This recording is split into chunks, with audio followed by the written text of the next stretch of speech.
علی نبی کے اوپر عطف ہے، ہاں واو عاطفہ ہے نا، تو علی نبی کے اوپر عطف ہے، تو ما قبل عبارت ساتھ لگ جائے گی نا، تو کیسے عبارت بن جائے گی؟ ہاں یوں بن جائے گا۔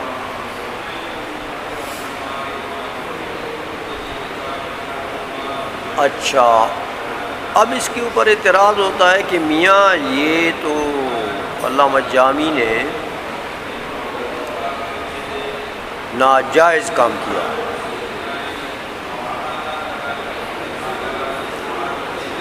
غیر نبی کے اوپر بلا واسطہ صلاۃ بھیجنا جائز نہیں ہے، بواسطہ نبی جائز ہے۔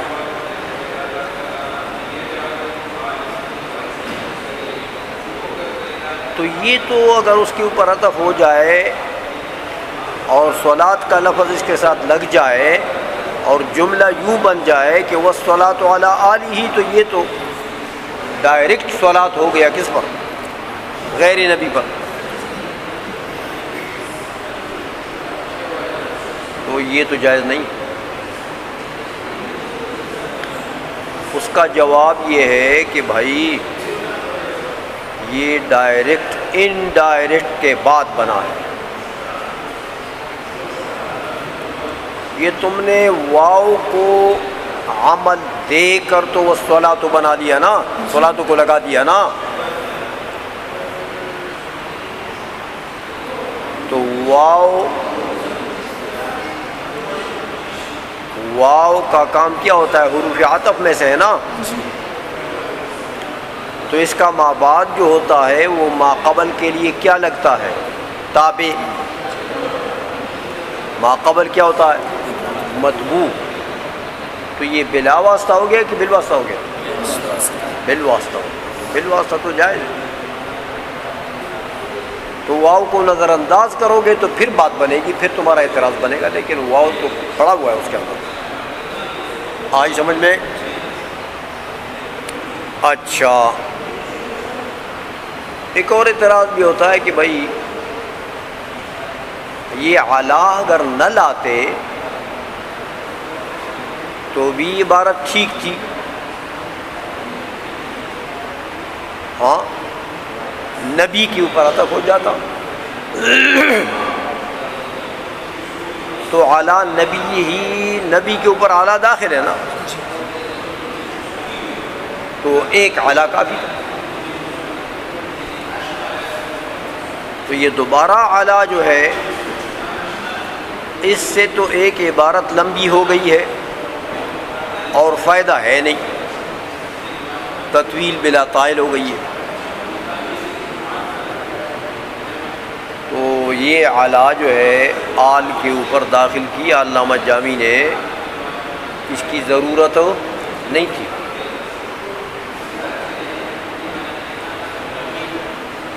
اس کا جواب یہ ہے کہ علامہ جامی رحمۃ اللہ علیہ نے اہل سنت کا طریقہ اپنایا ہے۔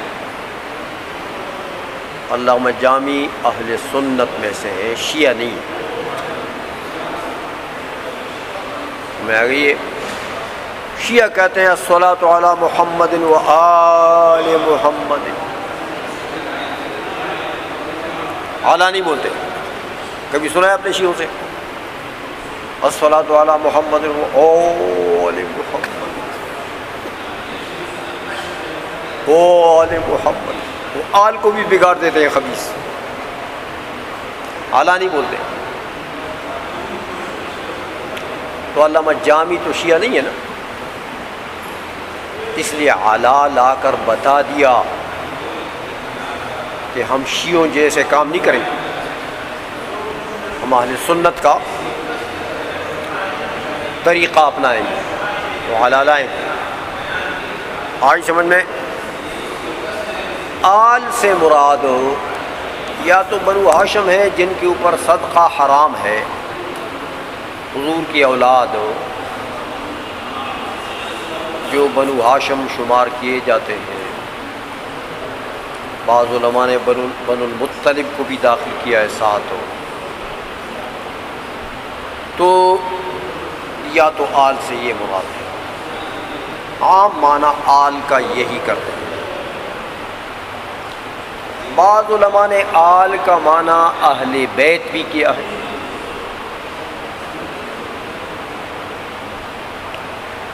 اہل بیت۔ تو اگر اہل بیت لیا جائے پھر تو حضور کے ازواج مطہرات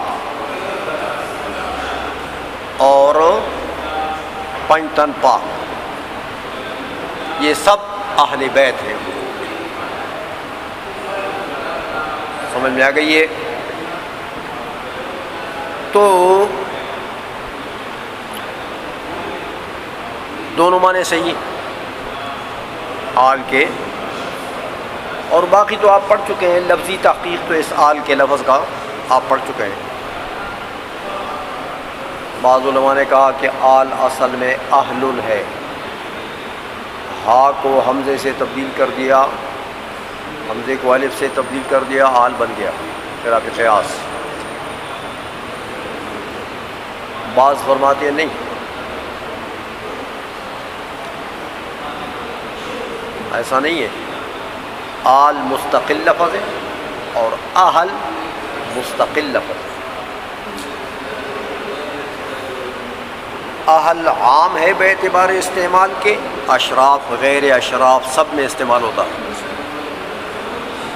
آل خاص ہے، اشراف میں استعمال ہوتا ہے، غیر اشراف میں استعمال نہیں ہوتا۔ آل الحجام نہیں کہتے، آل الحائق نہیں کہتے۔ اشراف شرافت حاصل ہو ان کو شرافت چاہے دنیا کی ہو چاہے آخرت کی ہو۔ آل فرعون بھی کہتے ہیں نا قرآن میں، اس لیے کہ فرعون کو دنیاوی شرافت تو حاصل تھی، بادشاہ تھا۔ اور آل رسول بھی کہتے ہیں کہ حضور نبی کریم صلی اللہ علیہ وسلم کو دنیا اور آخرت دونوں کی شرافت حاصل ہے۔ اس لیے آل الگ لفظ ہے اور اہل الگ لفظ، استعمال دلیل ہے اس بات کی کہ دونوں میں فرق ہے۔ عائشہ میں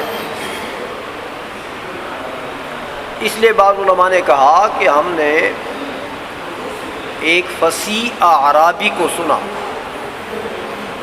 ہاں وہ کیا کہہ رہا تھا کہ آل و اویل اور اہل و اہیل۔ وہ اعرابی جو ہے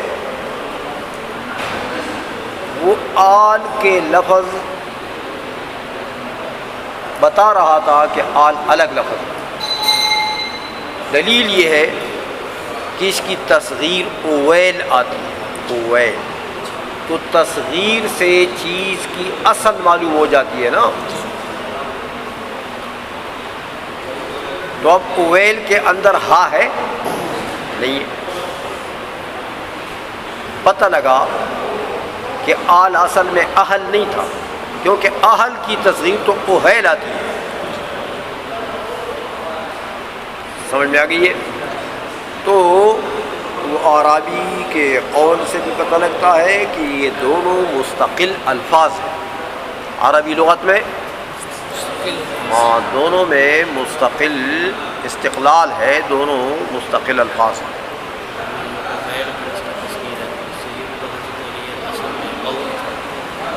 اویل، اویل اول ہے اصل، اول، آل اصل میں اول ہے، اہل نہیں ہے، کہ اہل کی تصغیر تو اوہیل بتائی نا اس نے۔ سمجھ میں آ گئی ہے؟ تو جب یہ اویل بتا دی ہے تو پتہ لگا کہ یا علامت تصغیر کو آپ ہٹا دو گے تو باقی حروف اصلی رہ جائیں گے، تو یا علامت تصغیر کو ہٹا دو تو باقی کیا بچا؟ حمزہ، واو، لام۔ تو اصل کیا نکلا؟ اولن۔ پھر آپ قانون پڑھ چکے ہیں صرف کی کہ بھئی واو ہے ساکن ما قبل مفتوح، اس کو الف سے تبدیل کر دیا، آل بن گیا۔ عائشہ میں اچھا وہ اصحاب ہی، اصحاب جو ہے اس میں 3 اقوال ہیں کہ یہ جمع صاحب کی ہے کہ صحب کی ہے کہ صاحب کی ہے.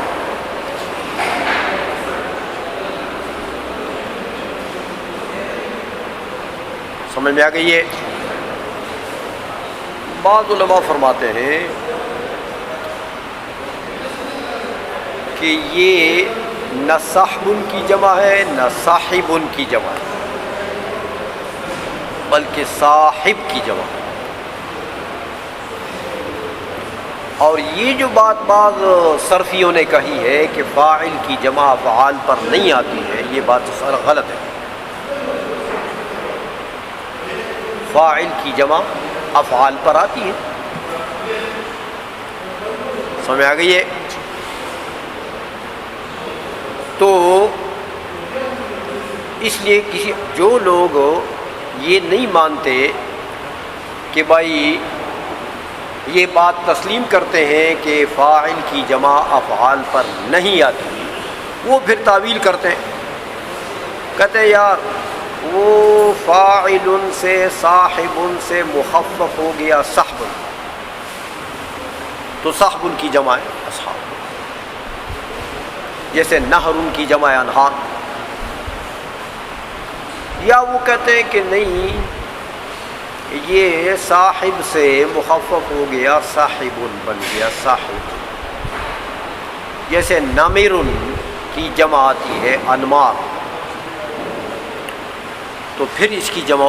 لیکن یہ تعویلات وہ لوگ کرتے ہیں جو لوگ فاعل کی جمع افعال پر نہیں مانتے. سمجھ میں آ گئی ہے؟ تو وہ تعویل کرتے ہیں.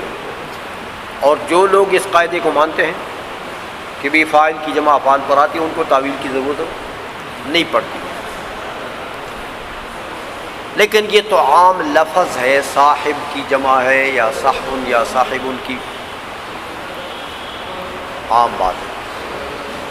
بمعنی ساتھی، صاحب بمعنی ساتھی، عام ساتھی کے معنی میں بھی آتا ہے صاحب کا لفظ، اور مقتدر شخصیت کے لیے بھی صاحب کا لفظ آتا ہے، بڑی شخصیت کے، جن کے ساتھ انسان کی سنگت تو رہتی ہے لیکن حیثیت ان کی بہت بڑی ہے. صاحب کا لفظ قرآن نے بھی استعمال کیا، وما صاحبکم بمجنون. تو صاحب سے مراد کون ہے؟ حضور ہے. تو صاحب کا لفظ جو ہے یہ مقتدر شخصیت کے لیے بھی آتا ہے. اس لیے یہ سنی جو ہے اپنے پیر کو صاحب مبارک کہتے ہیں نا، صاحب. تو صاحب مقتدر شخصیت کے لیے بھی یہ لفظ استعمال ہوتا ہے. یہ تو عام معنی ہے. حضور کا جو صحابی ہے اس کے لیے خصوصیت کے ساتھ صحابی کا لفظ استعمال ہوتا ہے. صاحب کا لفظ استعمال نہیں ہوتا. صاحب جو ہے عام معنی میں آتا ہے، سنگی. سمجھ میں آ گئی ہے؟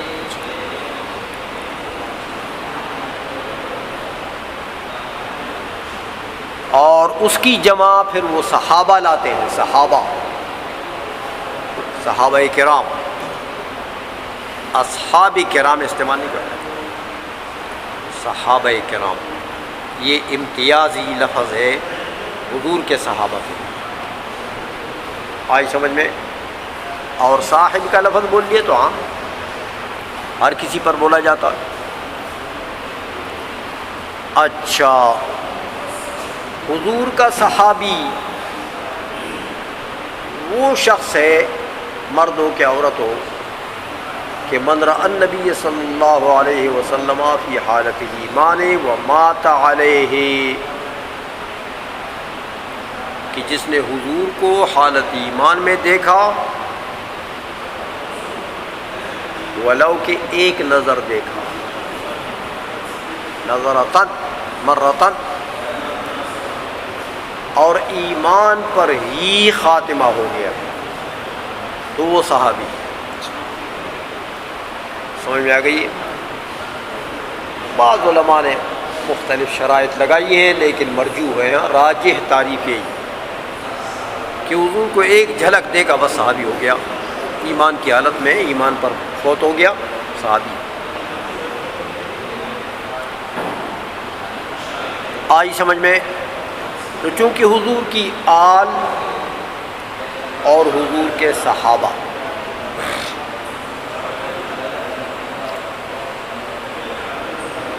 ان دونوں کو ملا کر موصوف بناتے ہیں اور المتعدبین بآدابہ یہ صفت لاتے ہیں کہ آل و اصحاب دونوں کی کیا صفت ہے کہ المتعدبین بآدابہ، متعدبین آداب، آداب جمع ہے ادب کی، ادب فقہ میں، اصطلاح فقہ میں ادب اس عمل کو کہتے ہیں جس کو حضور نے کبھی کیا کبھی نہیں کیا، کہتے ہیں یہ آداب میں سے۔ سمجھ میں آ گئی ہے؟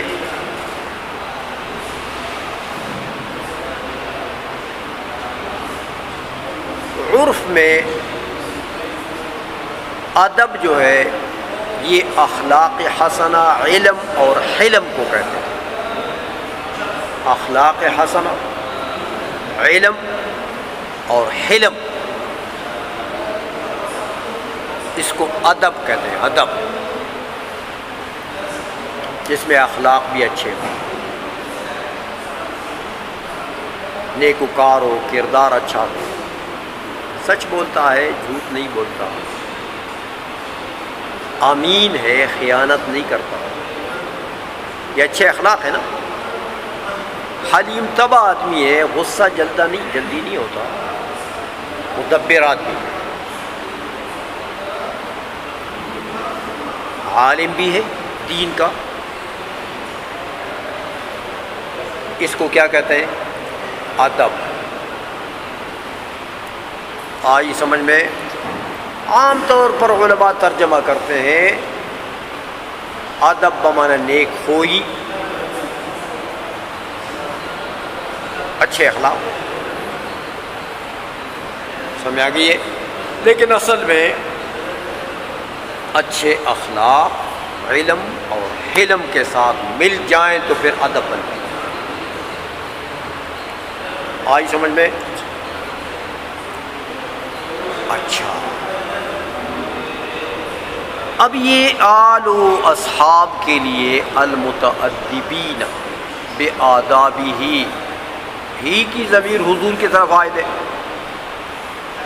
کہ یہ سارے متعدب ہیں حضور کے آداب سے، یعنی متصف ہیں حضور کے آداب سے۔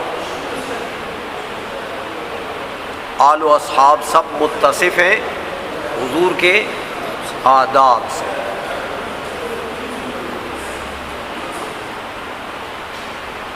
کئی اعتراض یہاں ہوتے ہیں کہ علامہ جامی نے تو ایسی عبارت بولی ہے